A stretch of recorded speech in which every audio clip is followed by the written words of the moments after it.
Здравствуйте. Это главные новости страны. В студии работает Салтанат Тугельбаева. Сурдоперевод обеспечивает Хасан Исраилов.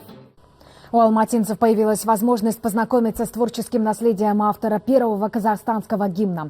На выставке, приуроченной к столетию Каюма Мухамедханова, представители интеллигенции рассказали о жизни выдающегося ученого, писателя и драматурга. На стендах его литературные труды и рукописи, письма и архивные справки. За вклад в науку обладатель многих титулов и наград был удостоен и Государственной премии Республики Казахстан. Каюм Мухамедханов изучал труды Абая, Шакарима, Махамбета, Бухаржирау и, используя метод текстологического анализа, сохранил их оригинальный стиль. Также он провел несколько экспедиций в отдаленные районы Восточного Казахстана, чтобы собрать экспонаты и рукописи для первого музея Абая в Семипалатинске. Каюм Мухамедханов служил своему народу.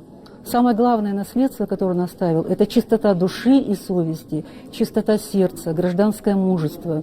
Он открыл и сохранил многие произведения, научно-культурное наследие. Это то, благодаря чему мы можем сегодня называться народом. Больше новостей смотрите в 21:00 в программе «Итоги дня» с Сергеем Гергелем. А у нас к этому часу все. До свидания.